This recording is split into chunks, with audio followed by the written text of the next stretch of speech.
Hoje vivemos em um regime democrático com uma Constituição que garante liberdade de pensamento, de expressão e de religião. Abominamos a ditadura e a censura. Escolhemos nossos governantes através de eleições e exigimos que eles obedeçam às leis sob pena de serem afastados do poder. Mas isso nem sempre foi assim. A ideia de liberdade política é relativamente nova no mundo. Ela surgiu no final do século XVII com o pensamento do filósofo inglês John Locke. John Locke viveu em um momento histórico na Inglaterra, quando o país passou por grandes mudanças políticas. O filósofo era um jovem de 17 anos quando o rei Carlos I foi decapitado. Assumiu o poder Oliver Cromwell, que instalou uma república, a primeira e única da Inglaterra até os dias de hoje. Alguns anos depois, outro rei foi derrubado. E Guilherme III, que assumiu o trono, foi obrigado a jurar obediência à Declaração de Direitos. Foi a Revolução Gloriosa, ocorrida em 1688, que limitou o poder do rei, ampliou os poderes do parlamento e garantiu a liberdade de imprensa e a liberdade individual. Estimulado por esses acontecimentos, John Locke escreveu sua teoria política segundo o Tratado do Governo Civil, onde afirmava que todos os seres humanos são, por natureza, livres, iguais e independentes, e que o poder político só é legítimo quando respeita a vontade popular. As ideias de Locke eram revolucionárias, mas limitaram-se à Inglaterra, já que no resto da Europa nenhum rei concordaria com elas. O absolutismo era a forma de governo adotada por grande parte das monarquias europeias nos séculos XVI, XVII e XVIII. O rei concentrava todos os poderes: legislar, executar, julgar e comandar o exército. Afirmava-se então que seu direito de reinar fora concedido por Deus. Era a teoria do poder de origem divina. Ao rei, todos os poderes, aos súditos, nenhum. Luís XIV, rei da França, foi um dos maiores representantes da monarquia absolutista. O Estado sou eu, teria dito Luís XIV, frase que sintetiza o absolutismo monárquico. O Palácio de Versalhes, onde residia com sua corte, foi símbolo da própria monarquia absolutista francesa. O poder do rei estendia-se às atividades econômicas do reino. Era a chamada economia mercantilista, caracterizada pelo intervencionismo e protecionismo. O rei fazia restrições ao comércio e à produção, controlava os preços e explorava as riquezas de suas colônias. A sociedade europeia vivia, então, sob uma enorme desigualdade social. De um lado, uma minoria de privilegiados, a nobreza e o alto clero, que estavam isentos de certos impostos e ocupavam os cargos públicos de maior prestígio.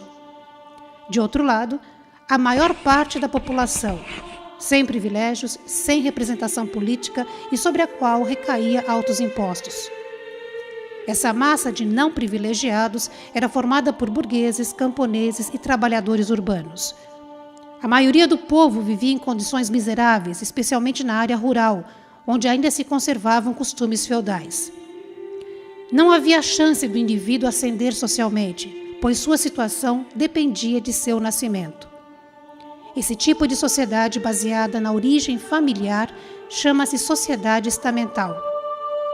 O período de domínio do absolutismo monárquico, da sociedade estamental e da economia mercantilista ficou conhecido como Antigo Regime.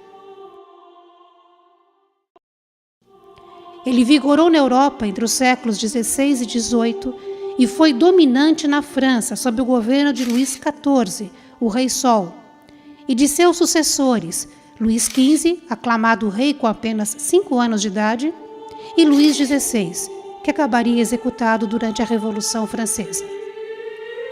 As críticas de John Locke ao Antigo Regime, especialmente ao absolutismo monárquico, demoraram a se propagar na Europa continental.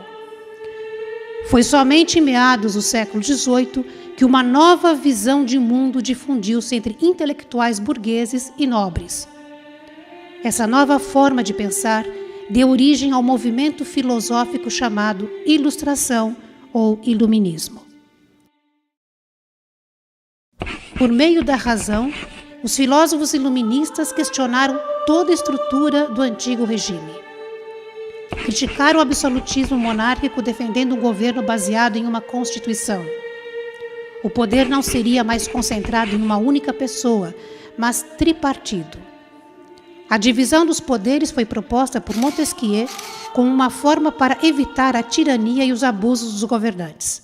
Quando na mesma pessoa, no mesmo órgão de governo, o poder legislativo está unido ao poder executivo, não existe liberdade. E também não existe liberdade se o poder judiciário não estiver separado do poder legislativo e do poder executivo. Montesquieu, o espírito das leis.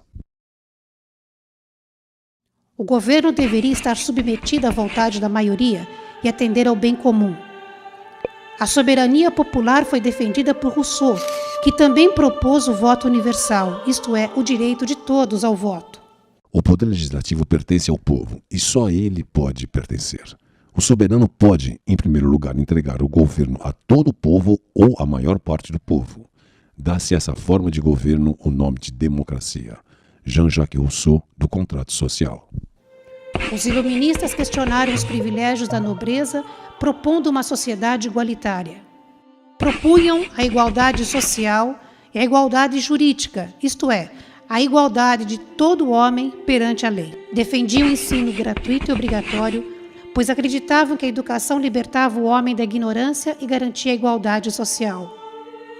A liberdade de pensamento e a tolerância foram defendidas com vigor por Voltaire, um dos maiores filósofos iluministas.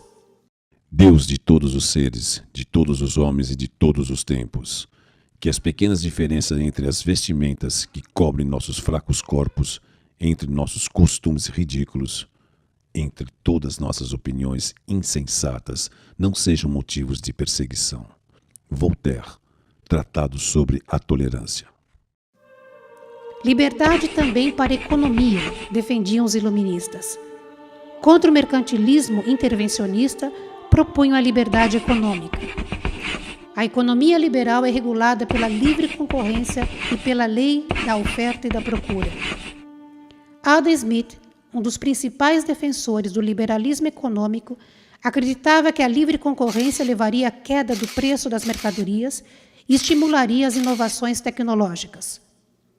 O pensamento iluminista propagou-se pelos séculos XVIII e XIX, levando a revoluções que destruíram o antigo regime na Europa e estimularam movimentos de independência na América. Os princípios iluministas atravessaram os séculos e foram incorporados à nossa cultura. Liberdade de pensamento e expressão, liberdade religiosa, igualdade de direitos, eleições livres, governo constitucional e democrático são heranças do iluminismo presentes em nosso cotidiano e princípios que ainda nos inspiram para uma sociedade mais justa e igualitária.